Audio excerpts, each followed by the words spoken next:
How's it going, everyone? In this video we're going to discuss how selecting a race for your character affects the gameplay, how that's affected by the rules of the game.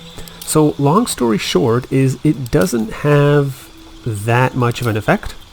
Okay, what's most important to selecting, well, what the most important thing to select in terms of your gameplay is the character class. Okay, that's going to be the most important thing. And after that, it's the ability scores. Okay, so race is less important than the other two. That said, it makes a difference, so we will discuss it. Okay, so we're just going to go through all the races and talk about all of that. One thing to keep in mind for all of them is that it can affect conversation options throughout the game. So what you could say, what direction could you steer a conversation? Sometimes, usually not, but sometimes that could depend on your race. Okay, because you're knowledgeable in history surrounding that race and the culture surrounding that race, and so you will be able to say certain things that other races wouldn't be able to because you're just knowledgeable about that history and that culture. So with that in mind, let's go through all the races one by one. And we'll start with the elves. So down here you're going to see the race features, but there are some hidden race features that you won't see down here. Okay, and to see that you want to go to abilities, and where it says skill proficiencies you want to click change. And what you'll see here, there's this little head with a question mark. Okay, these are skills that are granted by race. So here, for example, we see it beside perception. So if you pick elf, you actually get the perception skill just for picking the elf race. Right? Now, what that means to have a skill, it means you add your proficiency bonus, which starts off as 2 and can grow all the way up to 6 as the game progresses. It means you add your proficiency bonus to rolls for that skill. Okay, perception, it's a pretty important skill because it affects how much you notice as you're adventuring. Will you notice hidden treasure? Will you notice unusual phenomena? Will you notice secret doors? That sort of thing. Right, so that's what perception is. So if you pick race, you pick elf as your race, you automatically get that perception skill. Okay, now also you'll see your base racial speed. Okay, in that case it's 9 meters for elves. It's actually 9 meters for everybody except for the shorter races, which are dwarves, halflings, and gnomes. For dwarves, halflings, and gnomes, it's 7.5 meters instead of 9 meters for everyone else. Now, what that racial speed means, your base speed, not just racial, right? What your base speed is, it has an effect during combat. Okay, during combat, there's 3 things you can do during your turn, during a character's turn. A movement, an action, and a bonus action. This number, this speed of a character, is how far they can move during their movement phase of their turn. Now, during the action phase, one of the actions you can perform is dash, which allows you to move again. So you can actually move your speed again during the action phase if you decide that that's the action you're going to go with that turn. So your maximum speed, your maximum distance you can move per turn is actually twice what your speed is, right? So if your speed is 9, you can actually move 18 meters per turn. That's the maximum that you can move. Okay, and for the shorter races, if your speed is 7.5 meters, it's called speed even though it's actually a distance, right? Well then 15 is the maximum that you can move, right? Twice 7.5. So the difference between these two, it's not actually 1.5, which is the difference between 7.5 and 9. The difference is actually 3. It's a 3 meter difference for how far you can move. So that's something to take note of. Okay, so the other thing for elves, right, you have elven weapons training, right? So proficiency is long swords, short swords, long bows and short bows. So if you're attacking with that kind of weapon, you get to add your proficiency bonus to the D20 20-sided dice attack roll. That's what that means. And dark vision. Okay, so there's 3 types of lighting in the game. Okay, there's bright light, which is just usual. There's dim light, which means you have disadvantage on perception rolls. Perception is how much you can notice, right? You roll a 20-sided dice, or D20 is the short form for 20-sided dice. You roll that to see how much you can notice. Okay, so you get disadvantage on that in dim light. Disadvantage means you roll 2 D20s and take the lower roll. So statistically, on average, you're going to roll about 3 less. Okay, so a 20-sided dice, you're rolling about 10.5 on average. With disadvantage, you're going to roll approximately 7. It's actually a bit more than 3 less. Okay, you're going to roll on average 7. And you're also more likely to roll lower numbers and higher numbers if you're disadvantaged. So it is a significant effect. All right. So that's disadvantage on perception in dim light. And the third kind of lighting is called darkness. Okay, and in darkness, if you're in darkness, then you have disadvantage on attack rolls. These are rolls to see if you can hit a target. And those attacking you have advantage. Okay, advantage is the opposite of disadvantage. It means that you're rolling 2 d20s and you're taking the higher roll. Okay, so on average, you're going to roll 14 instead of 10.5. Okay, and you're more likely to roll higher numbers than lower numbers. So again, that is significant. That said, you're not in darkness all the time. Right? It's a specific situation, so it's not too important to have dark vision, but it is a feature that exists.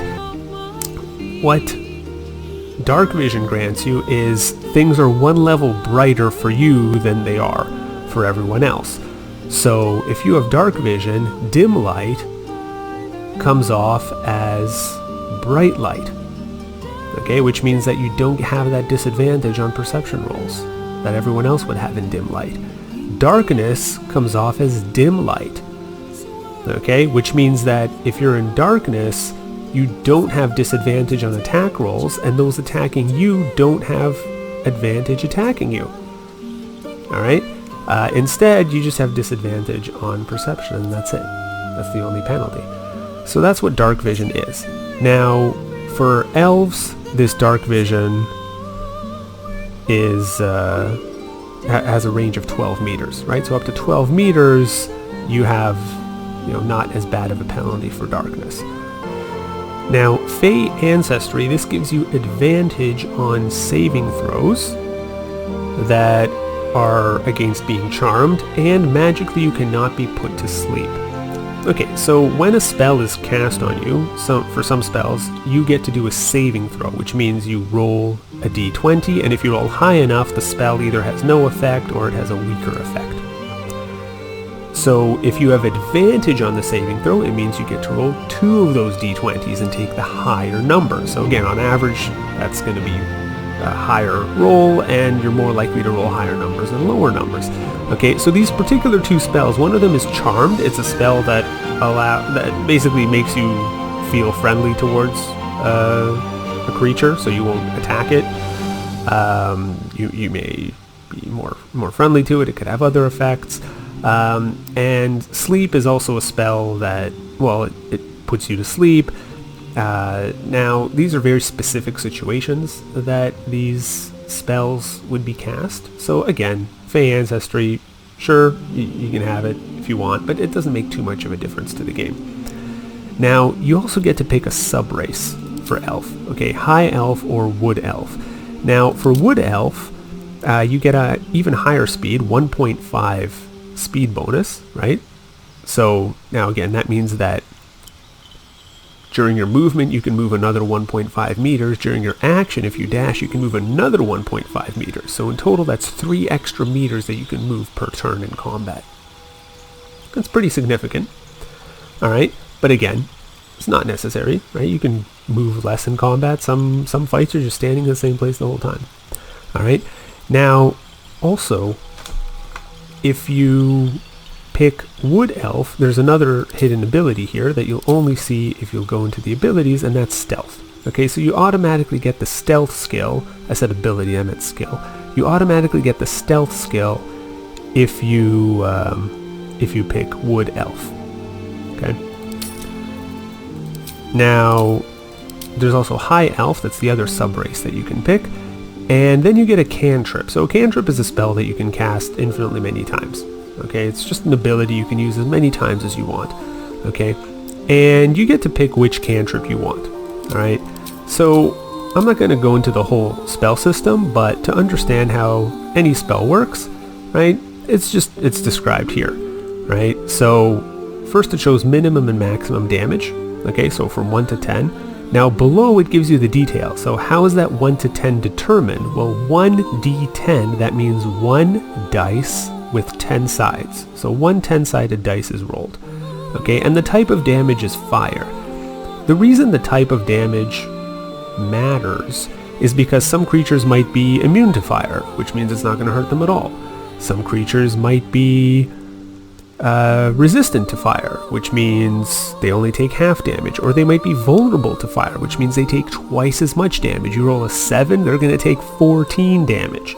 Okay, and by the way, you always round down. So let's say someone's resistant to it, so they take half damage. You roll a 7, half of that is 3.5, round down, they take 3 damage. Alright, so you can pick which one you want, right? Like here's, right, Bone Chill, it's 1d8 necrotic damage, okay, or acids or poison spray, not acid spray, poison spray, 1d12, and that's poison damage, right? So it's whatever you want. All right. Now, also you'll notice there's the range right here, 18 meters. That's the range of the spell, and the spellcasting ability is intelligence. Okay, so when you cast a spell to see whether you actually hit the target or not, right? You have to do an attack roll, and you're going to add your intelligence bonus, right? So for this character here, for example, their intelligence bonus is, well, -1. Okay, not a very intelligent character, so they're actually going to subtract 1 from their d20 roll to see if they get to hit someone with that spell, right? So that's how you read the spells. Now, some spells, they don't do an attack, right? They just give you a description of what the spell does, right? So True Strike, gain advantage on your next attack roll, okay? And it'll explain what it does, right? So it lasts 2 turns, right? Concentration, okay? Some spells have concentration. It means you have to focus on the spell, right? So you can only cast one of those spells at a time for the spell to keep working. And if you take damage, the concentration might be broken. You actually have to roll a dice and roll high enough to see if you maintain concentration or not. Okay, so you pick whichever spell you want, or cantrip you want, if you are a high elf. Okay, now we're gonna go to tieflings later on. Let's actually move on to drow right now. So drow is actually another type of elf in the lore. They have superior dark vision, right? So it's 24 meters away from you. You still have that lessened penalty. All right. They also have the Fey ancestry, right? So that's advantage on saving throws against being charmed, and magically you cannot be put to sleep. They have drow weapons training, so their proficiency is in rapiers, short swords, and hand crossbows, okay, which are effectively one-handed crossbows. So that means, again, they add their proficiency bonus when they try to do attack with those things. And then there's the drow sub-races. Now, by the way, drow also have that perception skill automatically, just for being drow. Okay, that's that little hidden ability that they have, or hidden skill. So for sub-races of drow, there is a difference in appearance, in the eyes in particular. There aren't any other specific abilities shown here, right? Now, appearance matters, right? It's what your character is going to look like. You're looking at your character the whole time throughout the game, right? So yeah, you want them to look like something you want to look at, right? Alright, so now we're going to go to humans and then half-elves. Alright, so for humans, same maximum distance, 9 meters. Civil militia, so they have weapons proficiency with spears, pikes, halberds, and glaives, basically two-handed polearm weapons. And they have armor proficiency, okay, with light armor and shields. Okay, so what that armor proficiency means, so sometimes armor might stop you from casting a spell if you're wearing that armor. But if you have armor proficiency, well then you don't have to worry about that penalty. If you're proficient with that armor, you can still cast spells while using it. Also, if you're not proficient with an armor, you have disadvantage with attack rolls, okay, while wearing that armor. An attack roll is again a d20 to check, are you rolling high enough to actually hit your target. Okay, disadvantage means you roll 2 d20s and take the lower number, right? If you're not proficient with a piece of armor you're wearing, you have disadvantage on attack rolls. If you are proficient, in this case with light armor and shields, then you don't have that disadvantage. That's a good thing. Okay, and then now that we talked about elves and humans, we can talk about half-elves. Okay, so half-elves are a pretty popular race. I think I read somewhere they're the most popular choice in Baldur's Gate 3, and I think it's because everyone kind of feels like they want to be human because they are a human playing the game, but they also want to be something exotic and kind of mythical, and so half-elf is kind of like a bit of both, right?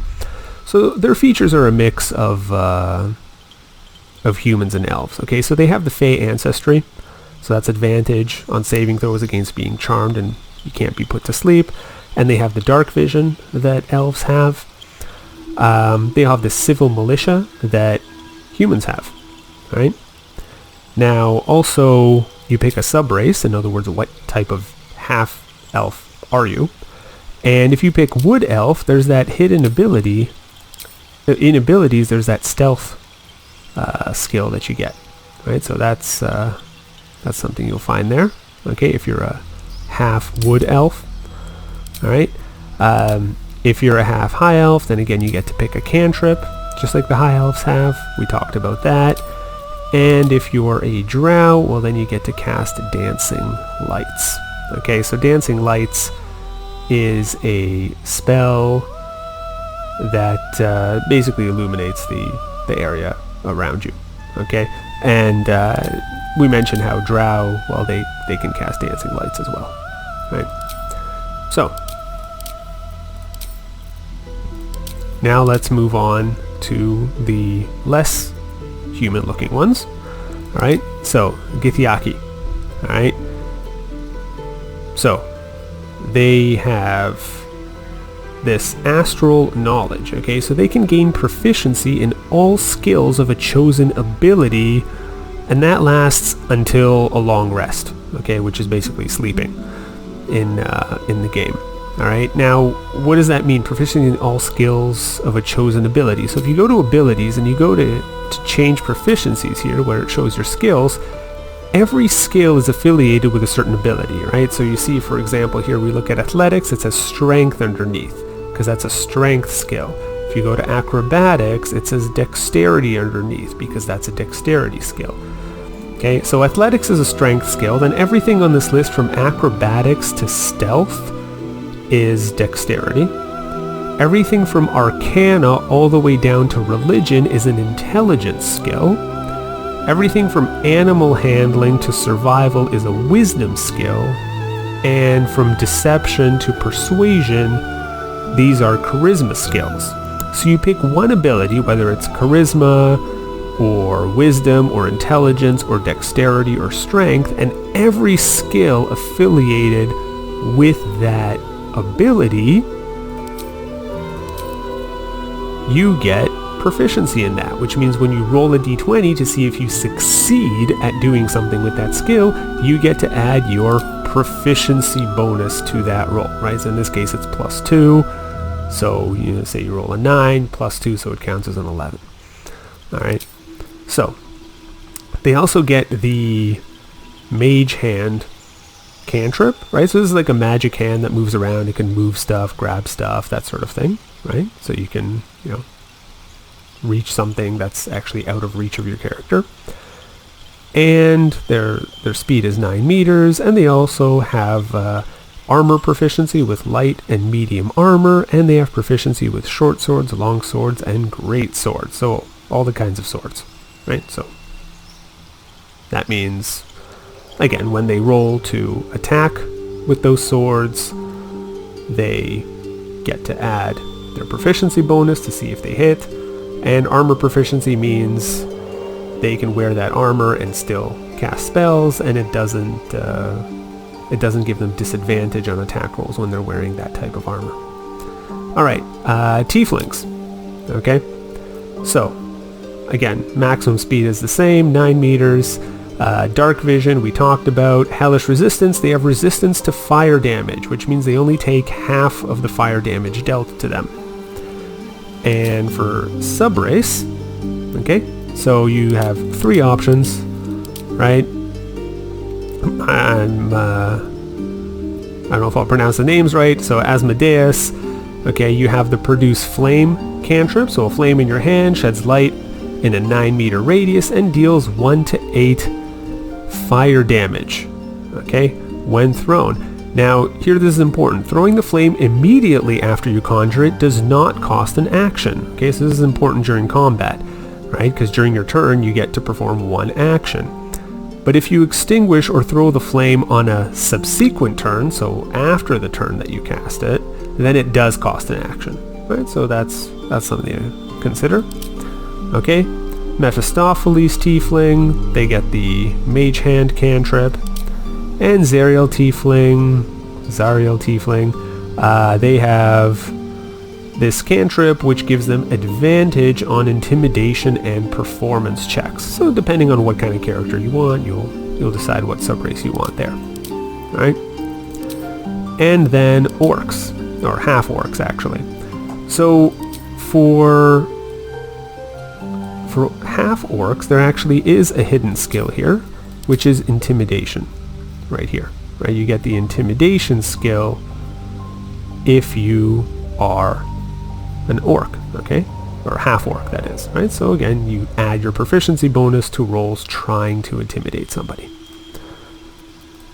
Alright, now, other than that, you get savage attack. So when you land a critical hit with a melee weapon, you deal an extra dice of weapons damage. Okay, so that's pretty specific. It has to be a melee weapon, it has to be a critical hit. It's not going to happen too often, but if you specialize in attacking with a melee weapon, it'll happen often enough. It's a nice bonus. So there's that, right? If you really want to optimize being a melee weapon fighter, maybe you'll consider being a half orc. Relentless endurance. So if you reach 0 hit points, okay, hit points is how much damage you have remaining that you can take before your character falls unconscious, right? So typically reaching 0 hit points means your character falls unconscious. So if you're a half orc and you reach 0 hit points, that means you regain 1 hit point instead of becoming downed. Now, this only happens once before a long rest. So it's not like you're just going to forever stay up, right? You get 1 hit point, you get 0 again, and you're back up to 1. No, it only happens once between long rests. So keep that in mind. It doesn't make you invincible. All right? And then you have dark vision. Again, we talked about dark vision. We talked about speed 9 meters or maximum distance 9 times 2, right? If you use the dash action. Okay, so movement 9 meters. And I'm going to save Dragonborn for last because they're a little bit different. We'll have to get into some details there. So let's talk about the shorter races, the dwarfs, the halflings, the gnomes. Okay, so these are the ones that have a speed of 7.5 because they have shorter legs. So starting with dwarves. Okay, dwarven combat training. You have proficiency in battle axe, hand axe, light hammer, and warhammer. Right, so you add your proficiency bonus when trying to hit a target with those weapons. Dark vision we talked about. Dwarven resilience. Dwarven resilience. So you have advantage on saving throws against poison, and you have resistance to poison damage. Okay, so poison damage is cut in half, right? You only take half damage from poison attacks. advantage on saving throws, right? So if you have to roll a saving throw, which is for poison, it's going to be a Constitution saving throw. Okay, so if you go to Constitution here, see +4 to saving throws in this particular character's case, right? So if you're doing a saving throw to roll high enough to see if you can avoid or reduce the effects of poison, well, for a dwarf you get advantage, right? So you roll 2 d20s, take the higher roll. There's also sub-races, okay? There's the gold dwarf, and their hit point maximum is bigger, right? So for every level it goes up by 1, alright? So you can take more damage before you go down. Okay, for a shield dwarf, you also have armor training, so you're proficient with light and medium armor. And for Duergar, probably pronouncing it wrong, dwarfs, you have superior dark vision, right? So that lasts 24 meters away from you rather than 12 meters. And you also have advantage on saving throws against illusions and against being charmed and paralyzed. Now again, these are very specific situations where you're dealing with illusions or being charmed or paralyzed, so it's not too important, but it is there. Okay, now moving on to the halflings. Alright, so this is basically the hobbits of the Dungeons and Dragons world, or of the Baldur's Gate 3 world. And in fact, I'm going to have to make him into a rogue, just that seems like the right thing to do if it's basically a hobbit. Okay, so we talked about the shorter maximum distance. Okay, so halflings are lucky when you roll a 1 for an attack roll, ability check, or saving throw. So basically anytime you roll a 1 on a d20, you can re-roll that die. And then you have to take the new roll, but there's no downside to that because anything is better than rolling a 1. Alright? Also bravery, you have advantage on saving throws against being frightened. So frightened is an ability that can prevent you from approaching a creature if you're frightened of that creature. And well, if you have if a creature's trying to frighten you, well then you have to roll a saving throw, okay, to see are you frightened or not. Okay, you have to roll high enough on a d20 to avoid the effect of being frightened. So if you have advantage, that means you roll 2 d20s and you take the higher roll. Okay, now there are 2 sub-races of halfling. There's the Lightfoot, okay, and the Lightfoot halflings, they get advantage on stealth checks. Okay, stealth is trying to hide, okay, from creatures that might see you, all right, or creatures that might hear you. Okay, so you can go into stealth mode during the game where your character is actively trying to hide. And when you do that, you have to roll stealth, right? That's one of your skills, right? Stealth. You have to roll a d20, you add your stealth bonus, which for this character happens to be +7. And if you roll higher than the creature that you're hiding from, well then you're hidden from that creature can't see you or hear you. Now depending on the situation, you might have to roll higher than the creature's passive perception, which is just a fixed number, and other times the creature might be looking for you, in which case the creature actually rolls a dice to see if they roll higher than your stealth check. But in any case, a higher stealth roll means you're more likely to stay hidden. Okay, and so if you have advantage on stealth checks, well that means you get to roll 2 d20s and take the higher number. That's very significant if you're using stealth a lot. Okay, and if your class is the rogue, you're using stealth pretty much all the time. That's the whole point of being a rogue, is to be stealthy. So if you're going to be using stealth a lot, that's actually very, very significant to have advantage on all stealth checks. If you're not using stealth a lot, well then it's not that important. And then you have the Stoneheart halfling, and so they have advantage on saving throws against poison and resistance to poison damage, just like the dwarves. We talked about that earlier. So that's the halflings. Now let's move on to the gnomes.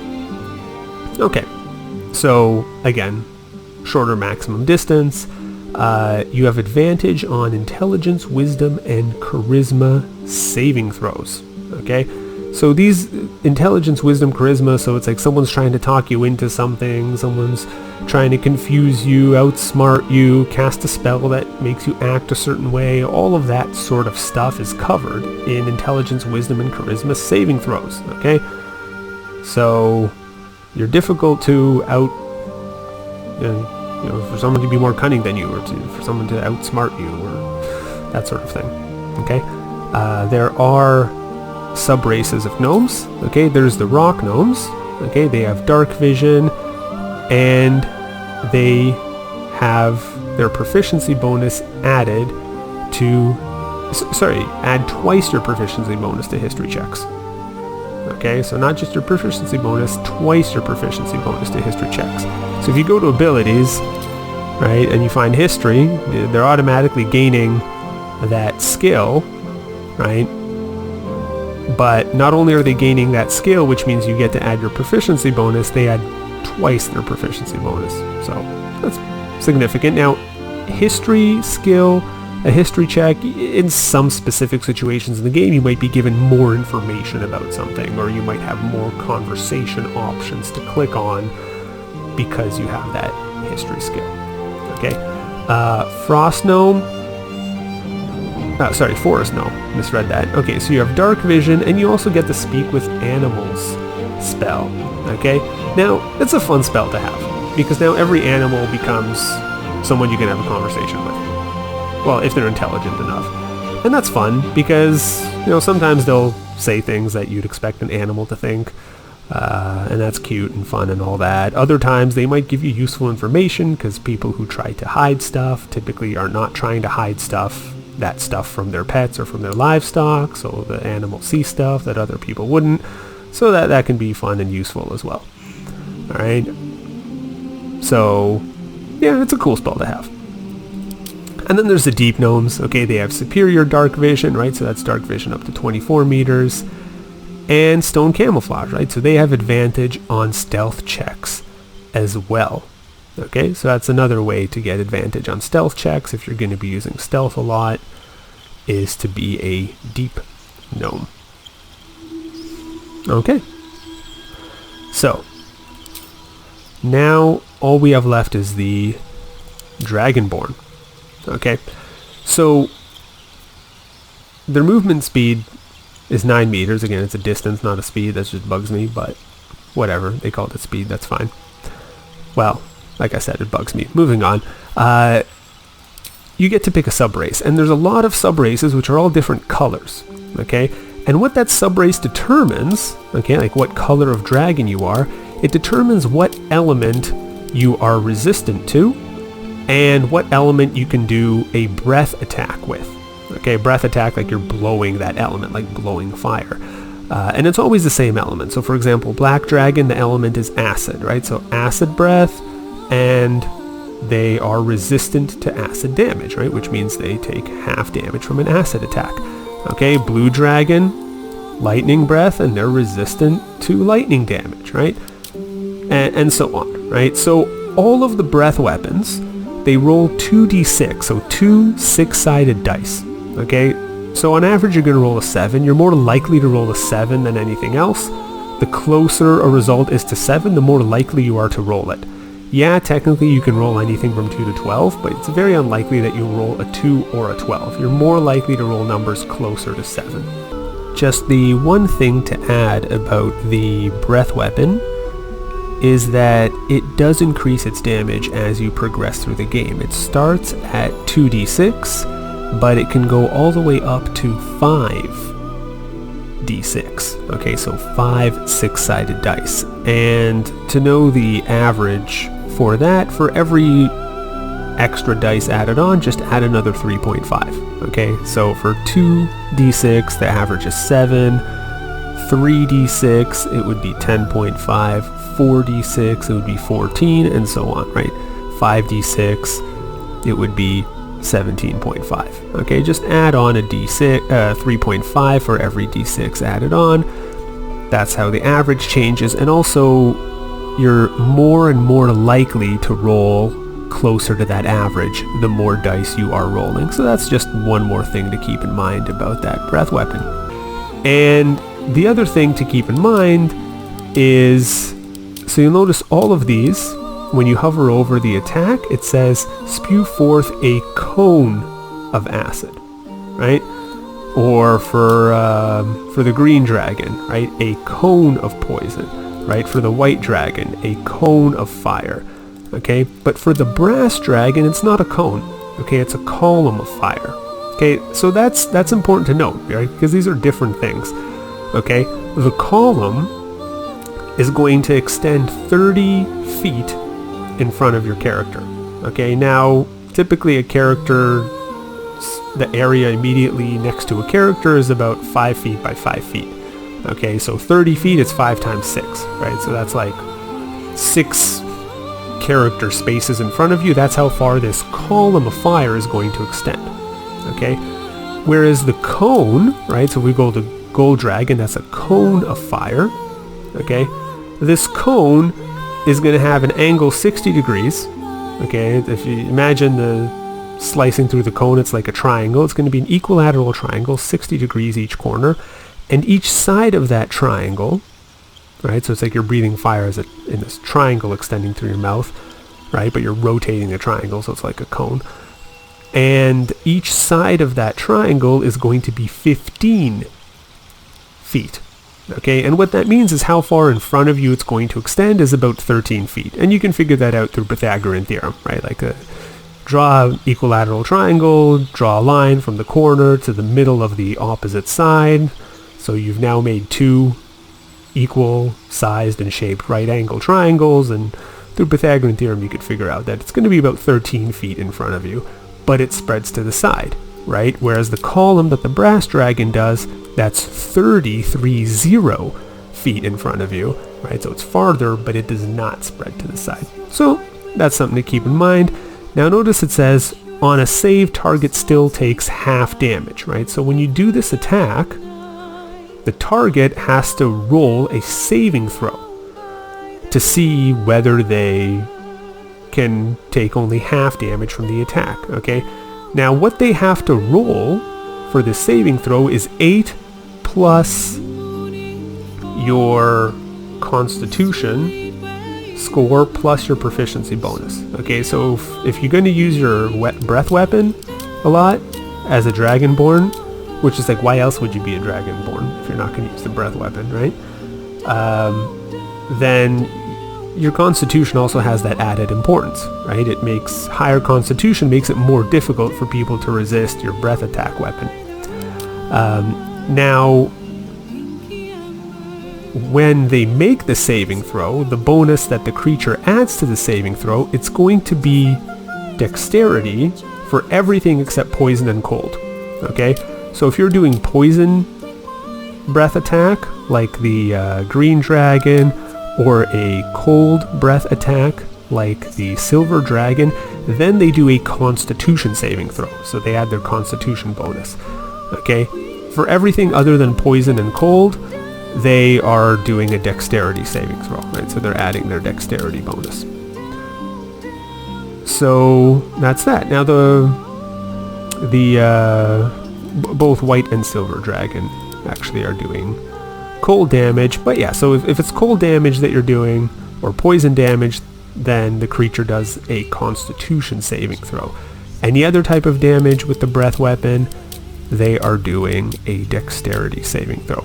So that's it. That's the rules surrounding all of the races. Like I said, most important thing is class, second most important is abilities, race is third place, but hey, it affects stats, it affects gameplay experience, so pick whatever one you want. I hope you enjoyed that, and until next time.